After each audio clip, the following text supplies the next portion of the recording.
AG ನ್ಯೂಸ್ಗೆ ಸ್ವಾಗತ.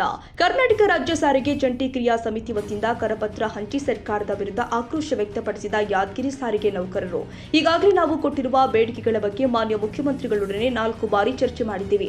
ಮತ್ತೆ ದಿನಾಂಕ 13-12-2025 ಸನ್ಮಾನ್ಯ ಸಾರಿಗೆ ಸಚಿವರ ಅಧ್ಯಕ್ಷತೆಯಲ್ಲಿ ಆಡಳಿತ ವರ್ಗದ ಜೊತೆ ಚರ್ಚೆ ನಡೆಸಿದ್ದೀವಿ. ಸ್ವಲ್ಪ ಮಟ್ಟಿಗೆ ಮಾತುಕತೆಗಳಲ್ಲಿ ಪ್ರಗತಿಯಾಗಿದ್ರೂ ನಮಗೂ ಹಾಗೂ ಸರ್ಕಾರಕ್ಕೂ ಇನ್ನೂ ಸಾಕಷ್ಟು ಅಂತರ ಉಳಿದುಕೊಂಡಿದೆ. ಅದು ಈ ಕೆಳಕಂಡಂತಿದೆ. ರಾಜ್ಯ ಸರ್ಕಾರವು ಭಾರತ ಸಂವಿಧಾನದ ಪ್ರತಿಯನ್ನ ಹಿಡಿದುಕೊಂಡು ಊರಲ್ಲೆಲ್ಲ ಡಂಗೂರ ಸಾರ್ತಾ ಇದೆ. ಸಂವಿಧಾನದ ಪೀಠಿಕೆಯಲ್ಲಿ ಸಮಾಜವಾದದ ಬಗ್ಗೆ ತಿಳಿಸಲಾಗಿದೆ. ಸಾರಿಗೆ ನೌಕರರಿಗೆ ಕೈಗಾರಿಕಾ ವಿವಾದ ಕಾಯ್ದೆ 1947 ಸೆಕ್ಷನ್ 22 ಪ್ರಕಾರ ಮುಷ್ಕರ ಮಾಡುವ ಹಕ್ಕು ಇದೆ. ಆದರೆ ಸರ್ಕಾರ ನಾವು ಮುಷ್ಕರದ ನೋಟಿಸ್ ಕೊಟ್ಟಾಗ ಯಸ್ಮಾ ಕಾನೂನನ್ನ ತಂದು ನಮ್ಮನ್ನ ಸೆರೆಮನೆಗೆ ದೂಡುವ ಭಯ ಹರಡುತ್ತೆ. ದಿನಾಂಕ 10-1-2020 28 ಫೆಬ್ರವರಿ 2023 ತನಕ 38 ತಿಂಗಳು ವೇತನ ಹಿಂಬಾಕಿಯನ್ನ ಕೊಡಬೇಕು. ಈ ವಿಷಯದಲ್ಲಿ ಹಿಂದಿನ ಸರ್ಕಾರ 17-3-2023 ಹೊರಡಿಸಿದ್ದ ಆದೇಶದಲ್ಲಿ 1-1-2020 ವೇತನ ವಿಮರ್ಶೆ ಮಾಡಿ ಅದನ್ನ ಇನ್ಕ್ರಿಮೆಂಟ್ಗಳ ಸಮೇತ ಮಾರ್ಚ್ 2023 ಜಾರಿಗೊಳಿಸಿ 38 ತಿಂಗಳ ಅರಿಯರ್ಸ್ ವಿಚಾರವನ್ನ ಸನ್ಮಾನ್ಯ ಶ್ರೀನಿವಾಸ ಮೂರ್ತಿ ಅವರ ಸಮಿತಿಯ ಶಿಫಾರಸಿಗೆ ಒಪ್ಪಿಸಿತು. ಈ ಹಿಂಬಾಕಿಯ ಹಣವನ್ನ ಶ್ರೀನಿವಾಸ ಮೂರ್ತಿ ಅವರ ಸಮಿತಿಯ ಶಿಫಾರಸಿನ ಆಧಾರದ ಮೇಲೆ ಸರ್ಕಾರ ಅನುದಾನ ರೂಪದಲ್ಲಿ ಕೊಡಲು ಒಪ್ಪಿತು. ನಮ್ಮ ಹಾಗೂ ಆಡಳಿತ ವರ್ಗದ ಅಭಿಪ್ರಾಯಗಳನ್ನು ತೆಗೆದುಕೊಂಡು ಈ ಸಮಿತಿ ಸರ್ಕಾರಕ್ಕೆ ಶಿಫಾರಸು ಕೊಟ್ಟಿದೆ. ಅದರಂತೆ 14 ತಿಂಗಳ ಹಣದ ಬಾಕಿಯನ್ನ ಪೂರ್ಣವಾಗಿ ಕೊಡುವಂತೆ ಹಾಗೂ 2020 ಮತ್ತು 2021ನೇ ಸಾಲಿನ ಬಾಕಿ ಹಣದ ಕಡೆಗೆ ಸರ್ಕಾರ ಸ್ವಲ್ಪ ಮಟ್ಟಿಗೆ ಅನುದಾನವನ್ನ ಕೊಡಬೇಕು ಅಂತ ಈ ಸಮಿತಿ ಸೂಚನೆ ಕೊಟ್ಟಿದೆ. ಸರ್ಕಾರ ಈ ಶಿಫಾರಸನ್ನ ಜಾರಿ ಮಾಡಿ ಉಳಿಕೆ ಹಣವನ್ನ ಸರ್ಕಾರವೇ ಆಗಲಿ ಅಥವಾ ನಿಗಮಗಳಾಗಲಿ ಕೊಡಬೇಕು ಅಂತ ನಾವು ಒತ್ತಾಯಿಸಿದ್ದೀವಿ. ಈ ಬಾಕಿ ಹಣವು ಒಂದು ಸಲ ಮಾತ್ರ ಕೊಡಬೇಕಾಗಿದ್ದು ವರ್ಷ ಸರ್ಕಾರಕ್ಕೆ ಇದರ ಹೊರೆ ಬೀಳುವುದಿಲ್ಲ. ಎರಡನೇ ವಿಚಾರ ಏನಪ್ಪಾ ಅಂದ್ರೆ ಹೊಸ ಒಪ್ಪಂದ 1-1-2024 ಜಾರಿಗೆ ಬರಬೇಕು. ಆ ವಿಷಯದಲ್ಲಿ ಸರ್ಕಾರವು 1-4-2026 ಹೊಸ ವೇತನವನ್ನ ಕೊಡುವುದಾಗಿ ಸೂಚನಿಸಿದೆ. ನಮಗೆ ಇದು ಸರಿ ಕಾಣುವುದಿಲ್ಲ. ಯಾಕಂದ್ರೆ ನಾವು ಕೊಟ್ಟಿರುವ ಬೇಡಿಕೆಗಳ ಪಟ್ಟಿಯು 1-1-2024 ಜಾರಿಗೆ ಬರಬೇಕೇ ವಿನಃ 2026 ಬಗ್ಗೆ ಮುಂಗಡವಾದ ಬೇಡಿಕೆ ಅಲ್ಲ. ಈ ವಿಷಯದಲ್ಲಿ ಸಾರಿಗೆ ನಿಗಮದ ಅಧಿಕಾರಿ ವರ್ಗ ಇತ್ತೀಚೆಗೆ ಸನ್ಮಾನ್ಯ ಮುಖ್ಯಮಂತ್ರಿಗಳಿಗೆ ಸಲ್ಲಿಸಿರುವ ಪ್ರಾತ್ಯಕ್ಷಿಕೆಯಲ್ಲಿ ಹಲವು ಅಂಶಗಳನ್ನು ತಿಳಿಸಿದ್ದಾರೆ. ಆಡಳಿತ ವರ್ಗವು ಕಾರ್ಮಿಕ ಆಯುಕ್ತರ ಒಡನೆ ರಾಜ್ಯ ಸಂಧಾನದ ಸಭೆಯನ್ನ ದಾಖಲಿಸಿ ಮುಷ್ಕರ ಮಾಡದಂತೆ ಪ್ರತಿಬಂಧಿಸುತ್ತೆ. ಇನ್ನು ಉಚ್ಚ ನ್ಯಾಯಾಲಯದಲ್ಲಿ ಯಾರೋ ಅನಾಮಧೇಯ ವ್ಯಕ್ತಿಗಳಿಂದ ಸಾರ್ವಜನಿಕ ಹಿತಾಸಕ್ತಿಯ ಮೊಕದ್ದಮೆಯನ್ನ ಹೂಡಿಸಿ ಮುಷ್ಕರ ಮಾಡದಂತೆ ಆದೇಶ ತರುತ್ತೆ. ಅಲ್ಲಿಗೆ ಸಂವಿಧಾನಾತ್ಮಕವಾದ ಮತ್ತು ಕಾನೂನಿನ ಅಡಿಯಲ್ಲಿ ಕೊಟ್ಟಿರುವ ಮುಷ್ಕರದ ಹಕ್ಕನ್ನ ಇಲ್ಲದಂತೆ ಮಾಡುತ್ತದೆ. ಸಂವಿಧಾನದತ್ತವಾದ ಕಾರ್ಮಿಕರ ಹೋರಾಟದ ಹಕ್ಕನ್ನ ಪ್ರಭುತ್ವ ಹಾಗೂ ಅದರ ಇತರೆ ಅಂಗಗಳು ಒಟ್ಟಾಗಿ ಕಸಿಯುತ್ತೆ. ಆದರೂ ಹೋರಾಟವಿಲ್ಲದೆ ನಮಗೆ ಸೂಕ್ತವಾದ ಫಲಿತಾಂಶ ದೊರೆಯೋದಿಲ್ಲ. ಇದು ಇತಿಹಾಸದಿಂದ ಕಲಿತಿರುವ ಪಾಠ. ಇದನ್ನೆಲ್ಲ ಗಮನದಲ್ಲಿ ಇಟ್ಕೊಂಡು ಜಂಟಿ ಕ್ರಿಯಾ ಸಮಿತಿಯು ಸೂಕ್ತವಾದ ಹೋರಾಟದ ಕಾರ್ಯಕ್ರಮಗಳನ್ನ ಹಮ್ಮಿಕೊಳ್ಳುತ್ತೆ. ನಮಗೆ ನ್ಯಾಯ ಸಿಗೋ ತನಕ ಹೋರಾಟದಿಂದ ಹಿಂದೆ ಸರಿಯೋದಿಲ್ಲ ಅಂತ ಎಂಬ ಸಂದೇಶವನ್ನ ಹಾಗೂ ನಮ್ಮ ದೃಢ ನಿರ್ಧಾರವನ್ನ ತಿಳಿಸಲು ನೀವೆಲ್ಲ ಮಾನಸಿಕವಾಗಿ ಹಾಗೂ ಸಂಘಟನಾತ್ಮಕವಾಗಿ ಸಿದ್ಧರಾಗಬೇಕು ಅಂತ ಕರೆ ಕೊಡುತ್ತೀವಿ ಎಂದಿದ್ದಾರೆ. ಈ ದಿಸೆಯಲ್ಲಿ ಮುಂದಿನ ಹೋರಾಟಗಳ ಬಗ್ಗೆ ಜಾಗೃತಗೊಳಿಸಲು ರಾಜ್ಯದಾದ್ಯಂತ ನೌಕರ ಸಮಾವೇಶವನ್ನು ಏರ್ಪಡಿಸ್ತೀವಿ ಅಂತ ಹೇಳಿದ್ರು. ಕರ್ನಾಟಕ ಸರ್ಕಾರವು ನಮ್ಮ ಸಾರಿಗೆ ನೌಕರರ ಮೇಲೆ ಒಂದು ಮಲತಾಯ ಧೋರಣೆಯನ್ನು ತೋರ್ತಾ ಇದೆ.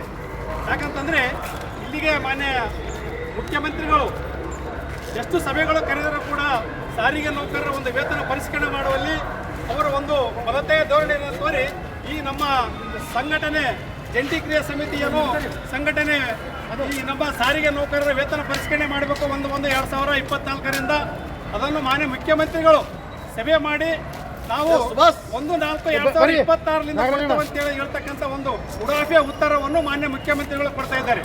ಅದಕ್ಕಾಗಿ ಈ ನಮ್ಮ ಕರ್ನಾಟಕ ರಾಜ್ಯದಲ್ಲಿ ಶಕ್ತಿ ಯೋಜನೆ ಏನು ಕೊಟ್ಟಿದ್ದಾರೆ ಗ್ಯಾರಂಟಿ, ಅದರಲ್ಲಿ ಪ್ರಪ್ರಥಮವಾಗಿ ಇಡೀ ರಾಜ್ಯದಂತ ಯಶಸ್ವಿ ಮಾಡಿ ನಾವು ಸಾರಿಗೆ ನೌಕರರಾದ ಒಂದು ಕರ್ತವ್ಯ ಮಾಡಿದ್ದೀವಿ. ಅದಕ್ಕಾಗಿ ಮಾನ್ಯ ಮುಖ್ಯಮಂತ್ರಿಗಳು ಮತ್ತು ರಾಮಲಿಂಗಾರೆಡ್ಡಿ ಅವರು ಮುಂದಿನ ದಿನಮಾನಗಳಲ್ಲಿ ಈ ಅಧಿವೇಶನ ಮುಗಿದ ತಕ್ಷಣವೇ ನಮ್ಮನ್ನು ಕರೆದು ಮಾತುಕತೆ ಆಡ್ತೀವಿ ಅಂತೇಳಿ ಹೇಳಿದರು. ಆದರೆ ಅಧಿವೇಶನ ಮುಗಿದು ಇಷ್ಟು ದಿನಗಳಾದ ಕಾಲ ನಮ್ಮ ಒಂದು ಸಾರಿಗೆ ನೌಕರರ ವೇತನ ಪರಿಷ್ಕರಣೆ ಮತ್ತು 38 ತಿಂಗಳ ಹಿಂಬಾಕಿಯನ್ನು ಕೊಡಬೇಕಾಗಿತ್ತು. ಅದು ಇವತ್ತಿನ ಕೇವಲ 14 ತಿಂಗಳ ವೇತನ ಒಂದು ಕೊಡ್ತೀವಿ ಅಂತೇಳಿ ಹೇಳ್ತಾ ಇದ್ದಾರೆ. ಅದಕ್ಕಾಗಿ ಮುಂದಿನ ದಿನಮಾನಗಳಲ್ಲಿ ನಾವು ಇಡೀ ಕರ್ನಾಟಕ ರಾಜ್ಯದಂತ ಮುಷ್ಕರ ಮಾಡಲಿಕ್ಕೆ ನಾವು ತಯಾರಾಗಿದ್ದೇವೆ. ಅದಕ್ಕಾಗಿ ಮುಷ್ಕರ ಮಾಡಿ ಏನು ಅಹಿತಕರ ಘಟನೆ ಆದರೂ ಕೂಡ ಇದಕ್ಕೆ ನೇರವಾಗಿ ರಾಜ್ಯ ಸರ್ಕಾರ ಹೊಣೆಯಾಗ್ತಾ ಇದೆ. ಅದಕ್ಕಾಗಿ ಮಾನ್ಯ ಮುಖ್ಯಮಂತ್ರಿಗಳು ಮತ್ತು ರಾಮಲಿಂಗಾರೆಡ್ಡಿ ಅವರು ಏನಪ್ಪಾ ಅಂತಂದ್ರೆ ನಮಗೆ 1/1/2024ರಿಂದಲೇ ವೇತನ ಪರಿಷ್ಕರಣೆ ಮಾಡಲೇಬೇಕು ಮತ್ತು 38 ತಿಂಗಳ ಅರಿಯರ್ಸ್ ಅನ್ನು ಕೊಡಲೇಬೇಕು. ಇದು ಶತಸಿದ್ಧ. ಇದು ನಮ್ಮ ಸಾರಿಗೆ ನೌಕರ ಎದುರಾಕಲು ಮಾತ್ರ ಬಿಜೆಪಿ ಸರ್ಕಾರ ಯಾವಾಗ ಅದು ಹೋಗಿತ್ತು, ಇದನ್ನ ಕೂಡ ಜನ ಮನ್ನಣೆ ಕೊಟ್ಟಿದ್ದಾರೆ ಕಾಂಗ್ರೆಸ್ ಸರ್ಕಾರಕ್ಕೆ. ಈ ಮನ್ನಣೆ ಉಳಿಸಬೇಕಂತಂದ್ರೆ ನಮಗೆ 1/1/2024ರಿಂದ ವೇತನ ಪರಿಷ್ಕರಣೆ ಮಾಡಲೇಬೇಕು. ಮಾಡದೇ ಇದ್ದ ಪಕ್ಷದಲ್ಲಿ ನಾವು ರಾಜ್ಯ ಸರ್ಕಾರಕ್ಕೆ ಒಂದು ಸರಿಯಾದ ಪಾಠವನ್ನು ಕಲಿಸಿಕೊಡ್ಲಿಕ್ಕೆ ಇವತ್ತು ನಾವು ಕರ್ನಾಟಕ ರಾಜ್ಯದಂತ ಈ ಒಂದು ಏನಪ್ಪ ಅಂತಂದ್ರೆ ಈ ಕರಪತ್ರ ಹಂಚುವುದ ಮೂಲಕ ಮುಷ್ಕರ ಮಾಡ್ತೀವಿ ಅಂತ ಒಂದು ನಾವು ರಾಜ್ಯ ಸರ್ಕಾರಕ್ಕೆ ಎಚ್ಚರವನ್ನು ಕೊಡ್ತಾ ಇದ್ದೇವೆ. ಅದಕ್ಕಾಗಿ ಮಾನ್ಯ ಮುಖ್ಯಮಂತ್ರಿಗಳು ಮತ್ತು ಗೌರವಾನ್ವಿತ ರಾಮಲಿಂಗಾರೆಡ್ಡಿ ಅವರು ನಮಗೆ ಕೆಲವೇ ದಿನಗಳಲ್ಲಿ ವೇತನ ಪರಿಷ್ಕರಣೆ ಮಾಡಬೇಕು, 32 ತಿಂಗಳ ಅರಿಯರ್ಸ್ ಕೊಡಲೇಬೇಕು ಅಂತೇಳಿ ಈ ಒಂದು ಸಭೆಯ ಮೂಲಕ ಮಾನ್ಯ ಮುಖ್ಯಮಂತ್ರಿಗಳಿಗೆ ಮತ್ತು ರಾಮಲಿಂಗಾರೆಡ್ಡಿ ಅವರಿಗೆ ಮನವಿ ಮಾಡ್ತೇವೆ. ಮಾಡದಿದ್ದ ಪಕ್ಷದಲ್ಲಿ ನಾವು ಮುಷ್ಕರ ಮಾಡುವುದು ಶತಸಿದ್ಧ. ಅದಕ್ಕಾಗಿ ಇಡೀ ಕರ್ನಾಟಕ ರಾಜ್ಯದಂತೆ ನಾವು ಎಲ್ಲ ಸಾರಿಗೆ ನೌಕರರು ಒಕ್ಕೂಡಿ ಒಂದು ಜಂಟಿ ಕ್ರಿಯಾ ಸಮಿತಿಯನ್ನು ಕರೆದು ಮಾತುಕತೆ ಮಾಡಬೇಕು. 32 ತಿಂಗಳ ಅರಿಯರ್ಸ್ ಕೊಡಲೇಬೇಕು. 1/1/2024 ವೇತನ ಪರಿಷ್ಕರಣೆ ಮಾಡಲೇಬೇಕು. ಮಾನ್ಯ ಮುಖ್ಯಮಂತ್ರಿಗಳೇ, ನೀವು ಕೊಟ್ಟಂತ ಮಾತು ಎಷ್ಟು ಸಲ ಸಭೆ ಮಾಡ್ತೀರಿ? ನಮಗೆ ಇಲ್ಲಿಗೆ ಸಭೆ ಮಾಡಕತ್ತೆ 4 ಸಭೆಗಳದು. ಮಾನ್ಯ ಮುಖ್ಯಮಂತ್ರಿಗಳ ನೇತೃತ್ವದಲ್ಲೇ ಸಭೆ ಮಾಡಿದ್ದೀವಿ. ಆದರೆ ಅದು ಯಾವುದು ನಮಗೆ ಸಫಲ ಆಗಿಲ್ಲ. ಎಲ್ಲ ಸಭೆಗಳು ವಿಫಲ ಮಾಡಿದ್ದಾರೆ. ಅದಕ್ಕಾಗಿ ನಾವು ಈಗೆಲ್ಲ ಅವೇರ್ನೆಸ್ ಆಗಿದ್ದೀವಿ, ಎಲ್ಲ ಎಚ್ಚರಿಕೆಗೊಂಡು ಎಲ್ಲ ಜಾಗೃತರಾಗಿದ್ದೀವಿ. ಅದಕ್ಕೆ ಈ ಮುಷ್ಕರಕ್ಕೆ ಅವಕಾಶ ಮಾಡಿಕೊಳ್ಳಾರ್ದೇ ನಮಗೆ 1/1/2024 ವೇತನ ಪರಿಷ್ಕರಣೆ ಮಾಡಲೇಬೇಕು, 32 ತಿಂಗಳ ಅರಿಯರ್ಸ್ ಕೊಡಲೇಬೇಕು. ಉಳಿದ ಪಕ್ಷದಲ್ಲಿ ನಾವು ಒಂದು ಮುಷ್ಕರ ಮಾಡಬೇಕಂತೇಳಿಗೆಸಿ ಎಲ್ಲರೂ ಇಡೀ ಕರ್ನಾಟಕ ರಾಜ್ಯದಂಥ ರಾಜ್ಯಾಧ್ಯಕ್ಷರ ಒಂದು ನಿರ್ಣಯದ ಮೇರೆಗೆ ಎಲ್ಲ ಸಾರಿಗೆ ನೌಕರರ ಒತ್ತಡದ ಮೇರೆಗೆ ಈ ನಿರ್ಣಯವನ್ನು ತಗೊಂಡಿದ್ದೀವಿ. ಅದಕ್ಕೆ ಇನ್ನು ಕೆಲವೇ ದಿನಗಳಲ್ಲಿ ಮುಷ್ಕರ ದಿನಾಂಕವನ್ನು ನಿಗದಿಪಡಿಸ್ತೀವಿ. ಆ ನಿಗದಿಪಡಿಸೋದಕ್ಕಿಂತ ಮುಂಚಿತವಾಗಿ ನಮ್ಮ ಜಂಟಿ ಕ್ರಿಯಾ ಸಮಿತಿಯನ್ನು ಕರೆದು ಮಾನ್ಯ ಮುಖ್ಯಮಂತ್ರಿಗಳಾಗಲಿ ರಾಮಲಿಂಗಾರೆಡ್ಡಿ ಅವರಾಗಲಿ ಮತ್ತು ಇಲ್ಲಿರ್ತಕ್ಕಂಥ ಎಲ್ಲ ಮ್ಯಾನೇಜ್ಮೆಂಟು ಏನಾದ ನಮ್ಮ ವ್ಯವಸ್ಥಾಪಕ ನಿರ್ದೇಶಕರ ಮೂಲಕ ಒಂದು ಸಭೆಯನ್ನು ಮಾಡಿ ನಮಗೆ ನ್ಯಾಯ ಕೊಡಿಸಬೇಕು, ನಮಗೆ ವೇತನ ಪರಿಷ್ಕರಣೆ ಮಾಡಬೇಕಂತೇಳಿ ನಾವು ಕೇಳಿಕೊಳ್ತೀವಿ. ಯಾಕಂತಂದ್ರೆ ನಾವು ಏನಕ್ಕೆ ಯಾರು ಏನು ಕೇಳ್ತಿಲ್ಲ, ಇಡೀ ರಾಜ್ಯ ಸರ್ಕಾರ ನೌಕರಿಯಾಗಲಿ KBI ಅವರಾಗಲಿ ರಾತ್ರಿ ಬೆಳಗಟ್ಟಿಗೆ ಅವ್ರನ್ನ ವೇತನ ಪರಿಷ್ಕರಣೆ ಆಗ್ತದ. ಅದಕ್ಕೆ ನಾವು ಇಲ್ಲಿ ಎಷ್ಟು ದಿನಗಳು ಸಂಭಾಳಿಸಿದರೂ ಕೂಡ ಅವರು ಕೊಟ್ಟಂಥ ಕರ್ತವ್ಯ ನಿಷ್ಠೆಯಿಂದ ಮಾಡಿದರೂ ಕೂಡ ಯಾವುದೇ ನಮಗೆ ಸಫಲ ಆಗಿಲ್ಲ.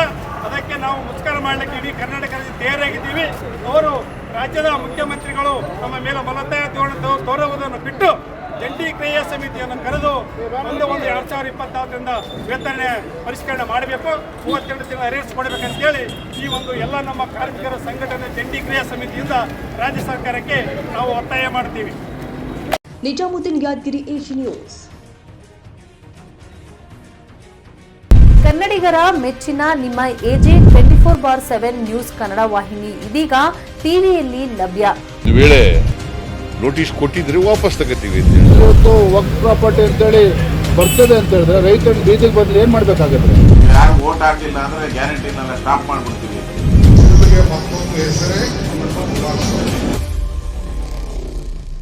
ಕರ್ನಾಟಕ ಮತ್ತು ದೇಶ ವಿದೇಶ 360 ಡಿಗ್ರಿ ಸುದ್ದಿ ಹಾಗೂ ಉತ್ತರ ಕರ್ನಾಟಕ, ಬೆಳಗಾವಿ, ಬಾಗಲಕೋಟೆ, ಧಾರವಾಡ, ಹಾವೇರಿ, ಗದಗ, ಬಿಜಾಪುರ ಜಿಲ್ಲೆಯ ಕ್ಷಣ ಕ್ಷಣದ ವಿವರವನ್ನ ಪಡೆಯುವುದಕ್ಕೆ AJ 24/7 ನ್ಯೂಸ್ ಕನ್ನಡ ವಾಹಿನಿಯನ್ನ ಲೈಕ್ ಮಾಡಿ, ವಿಡಿಯೋಗಳನ್ನ ಶೇರ್ ಮಾಡಿ, ಕಮೆಂಟ್ ಮಾಡುವ ಮೂಲಕ ನಮ್ಮ ವಾಹಿನಿಗೆ ಸಹಕಾರ ನೀಡಿ ಮತ್ತು ಚಾನೆಲ್ ಅನ್ನ ಸಬ್ಸ್ಕ್ರೈಬ್ ಮಾಡಿ.